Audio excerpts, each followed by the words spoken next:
नमस्ते, मैं हूं संजय दीक्षित और आप देख रहे हैं दी जयपुर डायलॉग्स। सबसे पहले चैनल को सब्सक्राइब करके बेल आइकॉन दबा दें और उसके बाद वीडियो को लाइक करें, शेयर करें। तो 128वां संविधान संशोधन विधेयक यानी कि नारी शक्ति वंदन अधिनियम वो दोनों सदनों से सफलतापूर्वक पारित हो गया और एक पार्टी यानी कि ऑल इंडिया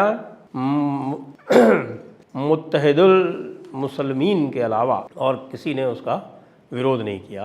AIMIM, ये AIMIM वही रज़ाकार वाले हैं, आपको ध्यान है ना। अब तो रज़ाकार मूवी भी आने वाली है जिसको लेके बहुत परेशान है BRS इत्यादि, लेकिन हैं ये वही रज़ाकार की ही औलादें और ये वो हैं जो भारत में रहना नहीं चाहते थे और इसलिए कोई आश्चर्य की बात नहीं है कि ये इस प्रकार का कार्य करें। और बहाना क्या है कि भाई मुस्लिम औरतों को आरक्षण नहीं दिया जा रहा है, जबकि इनको अच्छी तरह से पता है कि संविधान में किसी भी प्रकार का कोई आरक्षण देने का प्रावधान मजहब के आधार पर नहीं है।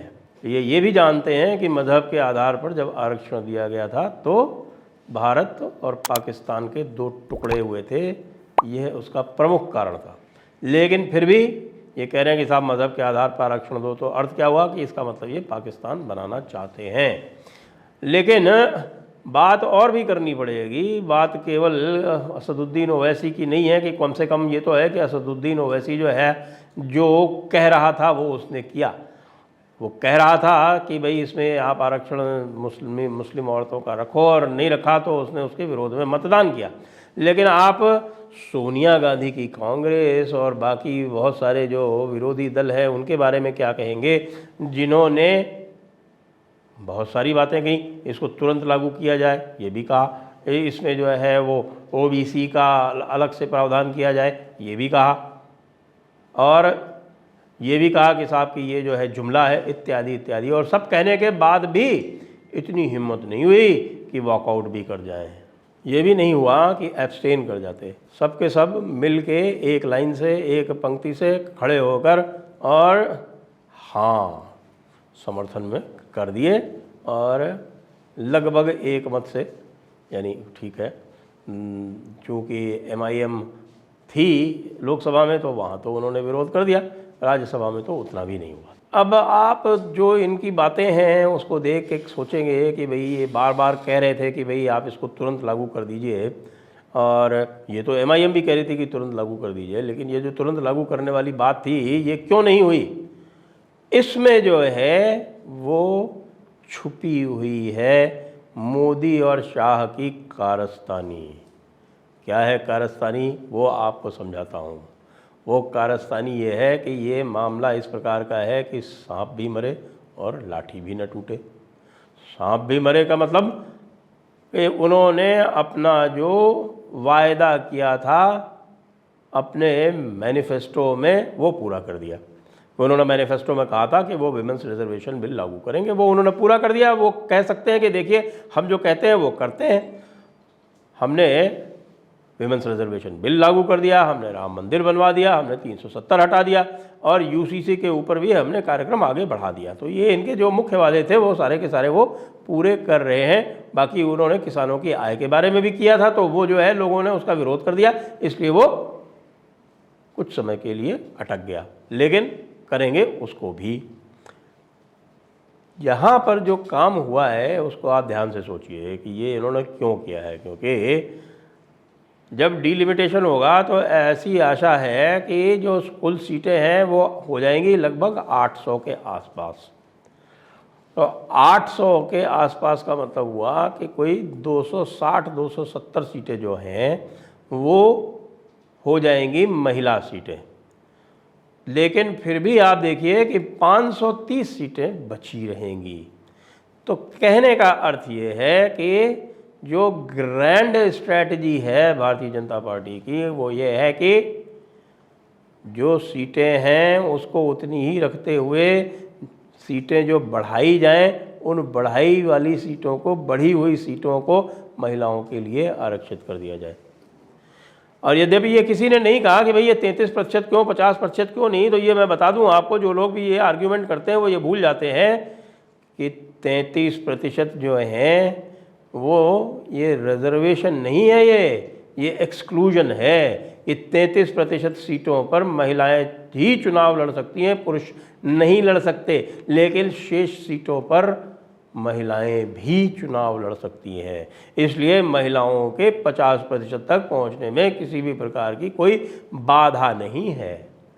पहुंच सकती हैं, 50 क्या और अधिक भी पहुंच सकती हैं, क्योंकि वर्तमान में जो 14% उनका इस समय बना हुआ है लोकसभा में, तो 14% और 33% यदि मिला दिया जाए तो हो जाता है 47%, आगे 50 के आसपास। ये क्यों नहीं हो सकता? बिल्कुल हो सकता है। मान लीजिए अमेठी की सीट रिजर्व नहीं होती है महिलाओं के लिए, या रायबरेली की सीट रिजर्व नहीं होती है महिलाओं के लिए, तो क्या वहाँ से सोनिया गांधी या स्मृति ईरानी चुनाव नहीं लड़ेंगी? वो क्यों छोड़ेंगी? वो तो अपना चुनाव क्षेत्र नहीं छोड़ेंगी। इसलिए तो आप ये लगा लीजिए कि जो कुल सीटें हैं वो लगभग 40% तक तो महिलाओं को मिल ही जाएंगी। ये एक ग्रैंड स्ट्रैटेजी है।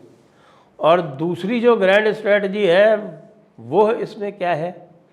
वो ये है कि इसी बहाने जो डीलिमिटेशन के ऊपर जो बातचीत हो रही थी और डीलिमिटेशन के विरोध में कुछ दक्षिण के राज्य खड़े हो रहे थे, वो डीलिमिटेशन अत्यंत आवश्यक हो जाएगा और उस डीलिमिटेशन से सीटें बढ़ाने को कोई भी इनकार नहीं कर पाएगा, क्योंकि सब चाहते हैं कि भाई उनकी जो सीट है वो तो बनी रहे। जो 500 इस समय लगभग 500 से ऊपर जो हैं पुरुष, वो तो सब चाहते हैं कि भाई उनकी सीट जो है वो बनी रहे। तो हाँ, उनको गारंटी दे दी है कि तुम्हारी सीट बनी रहेगी, लेकिन डीलिमिटेशन में अड़ंगा नहीं लगाओगे तभी तो बनी रहेगी। नहीं तो ये 545 में से 181 चली गई तो फिर तुम्हारे पास क्या बचा? तो ये है ग्रैंड स्ट्रैटेजी। और उधर सोनिया गांधी की कुछ समझ में नहीं आ रहा। सोनिया गांधी ये एक तरफ तो कह रही हैं कि भाई हम इसको अपोज नहीं कर सकते। अंदर मीटिंग हुई, पता चला कि सबने कहा कि साहब इसको तो किसी भी प्रकार से इसका विरोध नहीं किया जा सकता है, इसका विरोध किया तो लेने के देने पड़ जाएंगे। तो उनके पास बस एक ही चारा बच गया सोनिया गांधी के पास, और वो ये चारा बचा कि भाई क्रेडिट क्लेम कर लो। अरे ये राजीव गांधी का सपना था। अरे राजीव गांधी के तो सपने पता नहीं क्या क्या थे, और UPA 2 में सोनिया गांधी का सपना तो पता नहीं क्या क्या था। उनका तो सपना ये था कि किसी भी तरह से भारत को पूरी तरह से विखंडित कर दिया जाए, जो कि राहुल गांधी आज भी लेके घूमते रहते हैं। यूनियन ऑफ स्टेट्स कहते रहते हैं। उनको ये नहीं पता कि जो धारा 1 में अनुच्छेद 1 में जो लिखा हुआ है India that is Bharat shall be A union of states, उसका जो व्याख्यापन किया है डॉक्टर अंबेडकर ने, वो ये किया है कि India shall be an indestructible union with destructible states. यानी कि यूनियन जो है, जो संघ है, वो विखंडित नहीं हो सकता, लेकिन जो राज्य हैं वो विखंडनीय हैं। उनका विखंडन न केवल हो सकता है, होता रहेगा और लगातार हो रहा है, हम देख रहे हैं। अब इसमें मुझे ये लगता है कि सबसे बड़ा जो स्कोर किया है अपोजिशन की तरफ से वो किया ममता बनर्जी ने, क्योंकि ममता बनर्जी ने आरंभ में ही इसको समर्थन दे दिया था जब ये लोग ऊहापोह में थे कि क्या करें क्या नहीं करें। उसके बाद सबसे पहले तो ममता बनर्जी ने इसको समर्थन दे दिया, कह दिया कि हम तो 40% देते हैं पहले से ही, तो इसलिए 33% में क्या है, बल्कि 40% करो, बोल दिया। अब इनके हाथों के तुत्ते उड़ गए, किसके? सोनिया के और राहुल के। और राहुल जब कल आए थे लोकसभा में परसों, तो वो क्या बोल रहे थे?